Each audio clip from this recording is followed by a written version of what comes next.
Before we get into today's episode, just want to provide you guys with a little bit of an update. I've had to drop my video numbers down to 2 videos a week. This is just life getting in the way a little bit, so unfortunately I'm not able to do the 3 videos that I was trying to do previously. These will come out on a Monday and a Wednesday to try and keep a little bit of regularity with my videos. They might not necessarily come out straight away at 5 o'clock, as sometimes I now have to try and edit after I have finished work, but I will try and bring them out as often as I can. Thank you so much for those who are still watching, and hopefully you'll continue watching even with the reduced number of videos now down to 2. Right, now into the episode.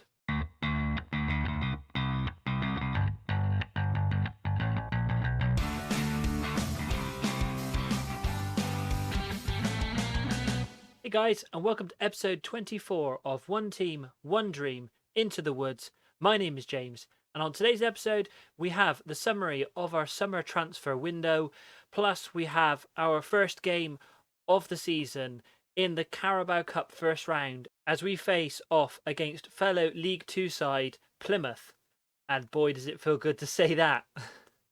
And so since the last episode, there have been a number of transfers in and out. We've definitely had a season of clearing out fringe players and bringing in players that are going to improve the squad. So without further ado, let's get into those transfers. I go into transfer history. So I have to drop back to the previous season as a number of the players we brought in came in before the season ticked over. So the first 2 you already knew about. I'd mentioned it in the previous episode, but we're waiting for the guys to come in. So the first player is Shay Charles, is a 18-year-old Northern Irish. Says centre back and right back. He's definitely going to be playing as a right back. 3-star current ability, 5-star potential ability. He comes in from Manchester City, where he was released. He joins a list of very exciting younger players that we have brought in this season. I said right back at the beginning, in season 1, I wanted to focus on youth. And focusing on youth has really helped us develop some very exciting players like Ben Tricker and Huddard in goal. And so I want to kind of continue that same vein. And so Shay Charles joins that list. Along similar lines as well, Reece Bennett is an 18-year-old English centre-back, 3.5-star current ability, 4.5-star potential ability. Hasn't quite the potential of Charles, but still comes in as one of the best centre-backs at the club. He comes at the best centre-back at the club, just ahead of Ben Tricker, and you can guarantee those 2 are going to be starting in the first match on today's episode. Next, we have Kaylon Hazeman, who comes in as it says defensive midfielder, but he is going to be a central midfielder. 2.5-star current ability, 5-star potential ability, 18 years old, who comes in from Tottenham. Again, another player in a long list who have been released by Premier League clubs, and then we have snapped up to try and develop them at the club. But looks of it, he's already actually wanted. Who's he wanted by? Torquay and Eastleigh on loan. I mean, we'll see how the season goes, I think, before we start thinking about loaning out players. So that was everybody that came in before the season ticked over. And if we move on to this season now, next player was Reece Devine, who is a 20-year-old English left back. We finally have a decent left back, 3.5-star current ability, 5-star potential ability. Even if we had all the left backs that we'd had previously, he would still be one of the best at the club. He came in after a long spell at Man United. He was at Wolves originally, then moved to Man City for an undisclosed fee. He then left on a free to go to Man United, which is weird. He then went out on loan and played a season at Forest Green, and then we have snapped him up once he was let go by Man United. Presumably they didn't see enough potential in him for them to be keeping him around. So we have got him on yet another free. And finally, Lucas Powell is a 20-year-old left back with 1.5-star current ability, 4.5-star potential ability. This guy's not rated as well as he was when we originally scouted him. I have only brought him in though as a backup.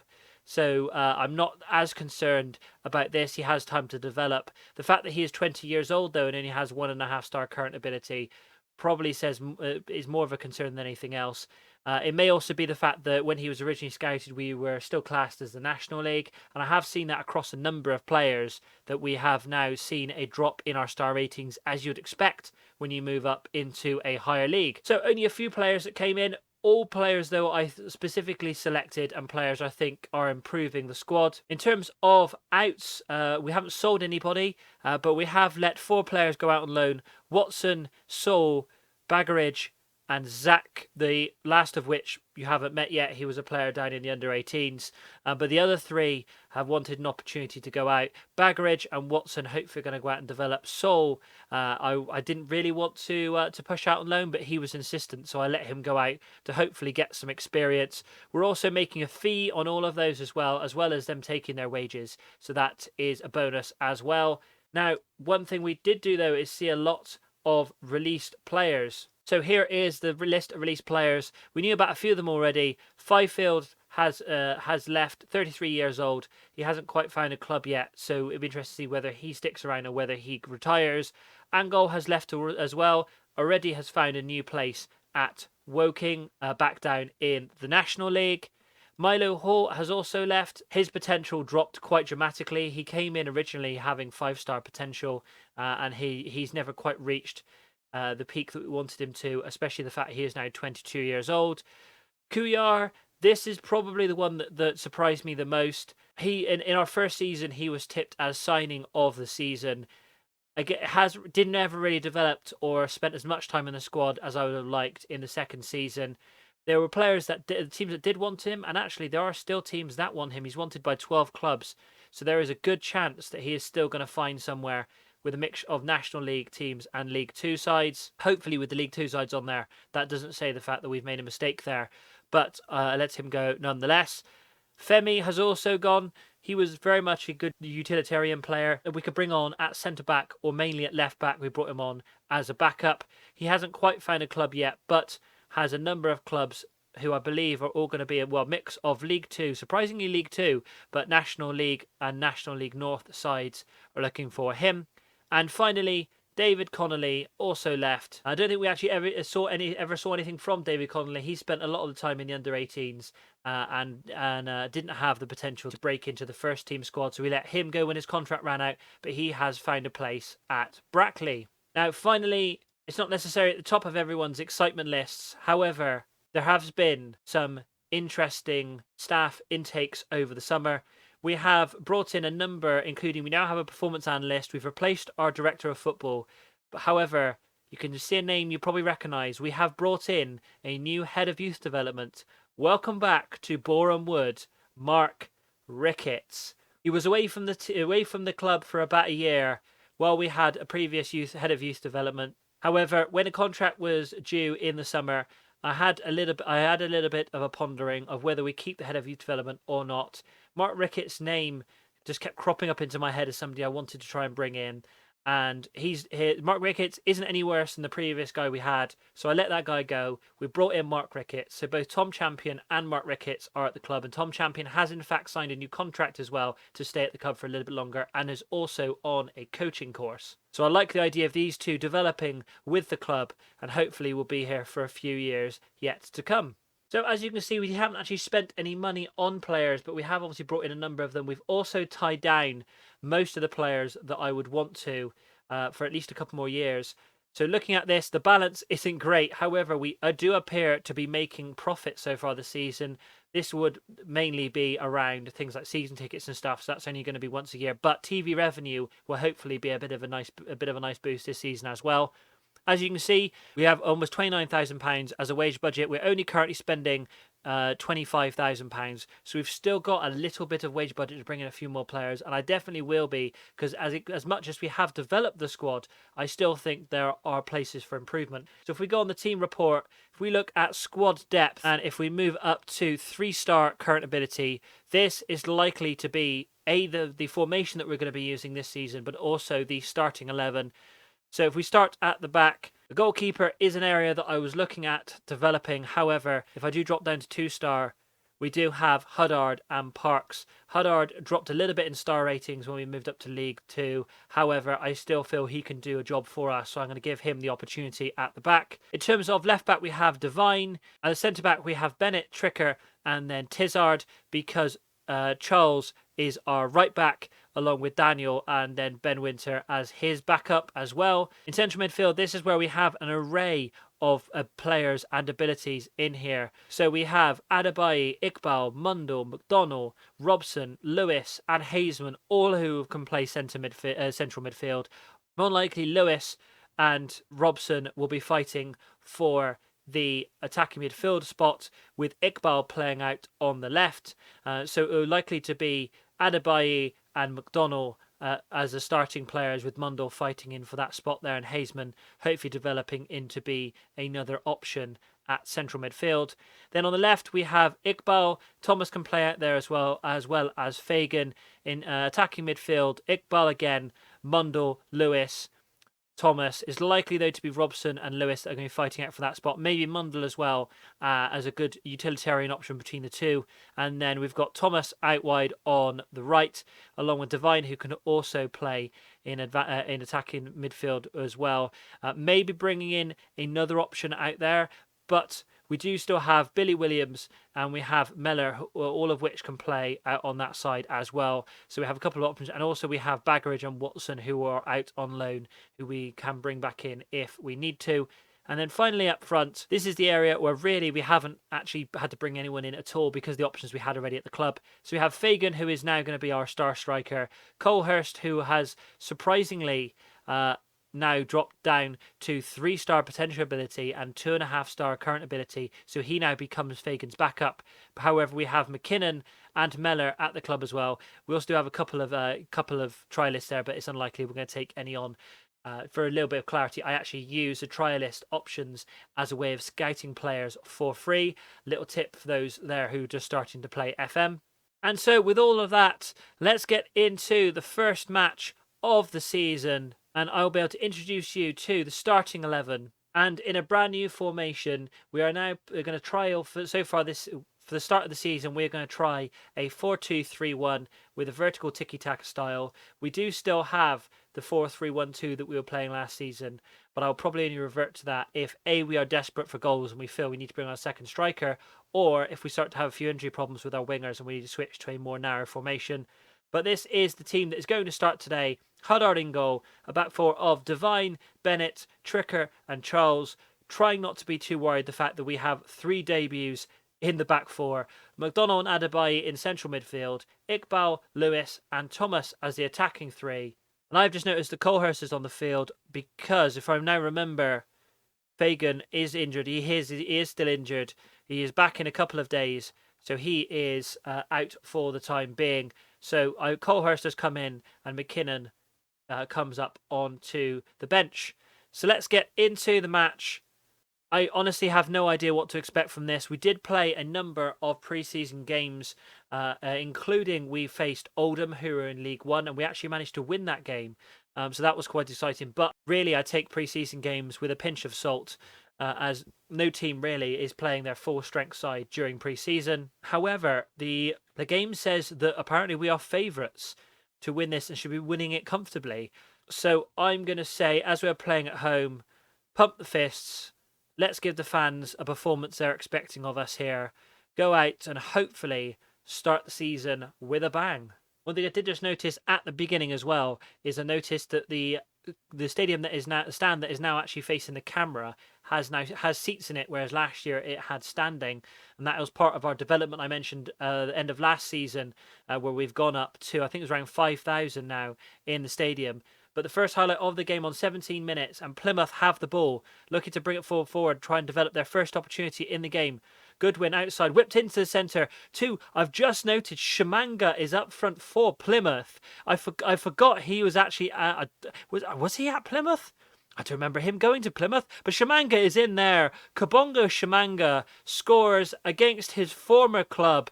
The players behind him are bowing to him as he scores what is probably going to be his first of many this season. He is a player that I did actually look at during the summer, or definitely got a new scout report for him. However, I don't really remember how that went. I don't know why I didn't end up bringing him in. But nonetheless, hopefully I won't live to regret that later on. But for the time being, he has scored against us, put Plymouth 1-0 up.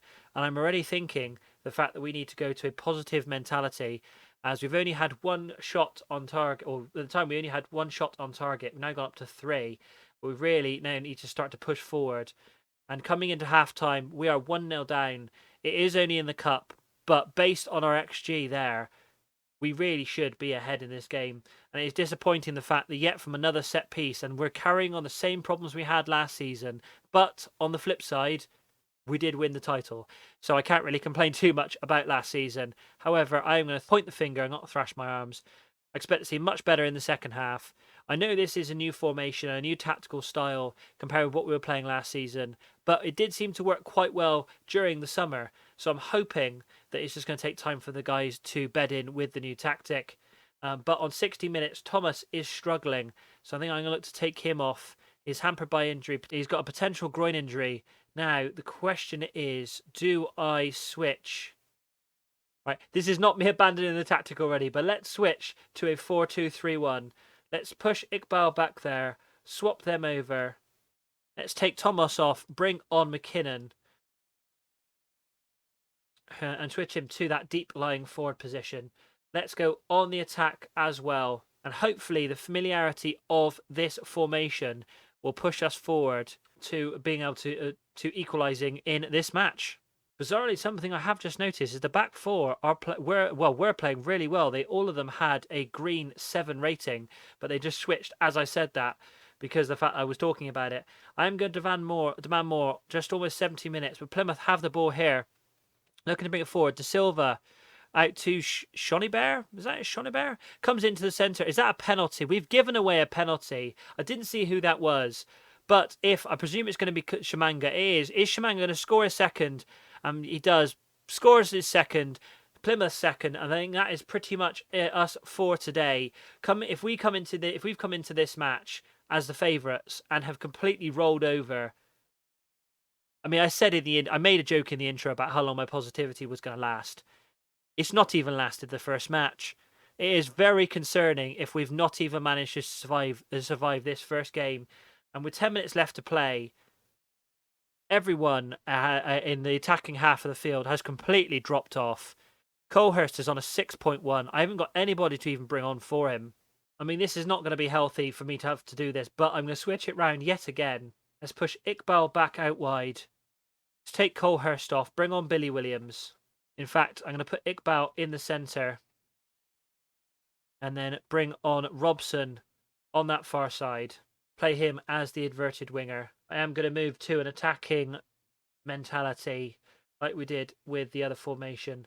Hopefully this allows us to push forward a little bit more than it did when we played it in the first half. However, I doubt we're going to be able to get 2 goals in the last 10 minutes. I am though going to demand more from the players, but I think as time ticks down, that is pretty much going to be it for us today. We're out of the Carabao Cup at the first opportunity. And coming into added time, Plymouth now have the ball on a highlight. I'm hoping this is just going to be the full-time highlight rather than a third goal. We managed to win the ball back with Robson, who belts it back to Devine. That felt a little bit too strong, but Randall wins the ball back to Shamanga. Shamanga slots it in looking for his hat-trick. Luckily, it goes wide of the post, and that should end the game here. Time has now expired. Huddard with the goal kick to Tricker. Chips the ball forward to Williams. Williams turns, looking for McKinnon. Manages to find him, but he's all alone up front by himself. Williams into McDonnell. To Iqbal. To Williams. And that was it. That was a completely pointless highlight. And that's it. Full time. Very disappointing. Very disappointing. I think that's exactly right. I'm going to point the finger. You were not good enough today. I'm hoping that's not the start of things to come. And I'm hoping that in the next episode, where we see the first 2 games of the season, we will hopefully come out with a little bit more fight. And it's very disappointing that we couldn't even get out of the first round. I know the board were only asking us to be competitive, but I don't even think we're even that in that game. Be interested to see what the board thought of that game. Club Vision passed. Apparently, they are satisfied that we tried our best in the Carabao Cup. I mean, okay. Maybe I'm being too negative about it, but if we manage to fall short of a team like Plymouth, who apparently we were supposed to be favourites to beat, that doesn't say much for us, our chances of actually being competitive in the league. However, hopefully I am wrong. So the next episode is going to be straight after this one. We are going to be facing Accrington and newly promoted Wrexham, who followed us up out of the National League. So that is going to be the first 2 games of the season on the next episode, after which hopefully I will have completely forgotten about the Carabao Cup because we will have picked up at least 3 points. Well, what did you think of the summer transfers and the transfer window as a whole? Let me know down in the comments. Also, let me know if you think there's any other areas that we could still improve. The transfer window is still open for the time being, so we can still bring in a few more players if needed. But if you enjoyed that, please give the video a like, subscribe to the channel, and don't forget to hit the bell icon to be notified of brand new FM21 videos as I release them. And thank you very much for watching.